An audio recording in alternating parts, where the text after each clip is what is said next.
Hello guys, good morning. I-update ko pala kayo guys sa aking halaman dito sa aking bahay at gusto ko ipakita sa inyo ang aking gulay. Gulay o sabihin na pwede na tayo hindi makabili ng mga gulay dito sa Manila dahil lahat ng mga binibili natin dito sa Manila na mga gulay at kung ano-ano ay nanggaling sa palengke at wala tayong pagkukuhan, di katulad sa probinsya, makuha tayo sa tabi-tabi lang na ating bahay. Kaya dito sa aking bahay kumuha ako ng bago na pagkukunan ng gulay. Kaya nakalagay ito guys sa paso at paunti na siyang umuos. Kung ngayon i-update kayo nandito sa aking terrace, kunting maliit na terrace. Diyan ang aking ginawang guys, gulay, paunti-unti pa lang. Kaya ngayon guys, kita ko sa inyo ang aking kunting gulay at musbong na mga halaman dito sa bahay. Naglalabas na tayo guys sa ating bahay. Dito sa gilid ng aking terrace nakalagay ang aking mga halaman. Dito pala yung nakalagay ang aking basurahan. Maulan pala ngayon guys dito sa Manila. Ngayon, ipakita ko sa inyo ang aking halaman na gulay na nakatanim sa paso. Ito guys, ito una ko. Mayroon akong alugbati guys. Yan, na ko nito. Nakagulay na ako dito. Dalawang beses, di mo masuming naman siya. At doon meron din. At dito sa kabila meron akong kamatis. Malaki na siya guys. Kamatis, di ba?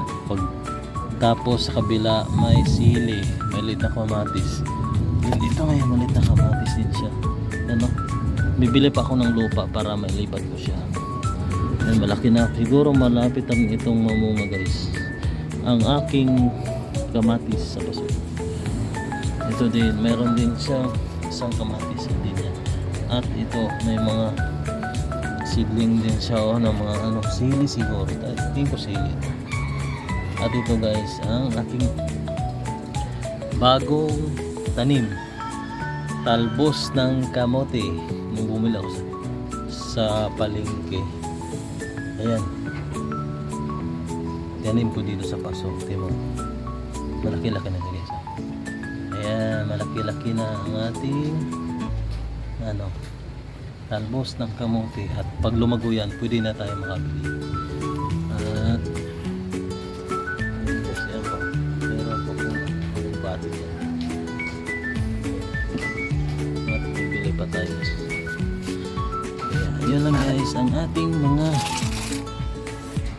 halaman muna dito sa bahay. Para diyan tayo makabili sa labas sa palengke. Ayan, makulimlim pa rin ang ating kalangitan dito sa Manila. Maulan, maghapon na, tanghali. Pero maulan pa rin siya. Ayan. So, makulimlim at maulan na hapon.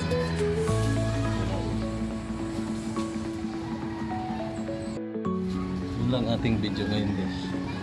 Inatid ko lang kayo sa aking halaman na gulay dito sa bahay na nakalagay sa paso. Maraming salamat sa mga notes sa aking video guys. Thank you very much.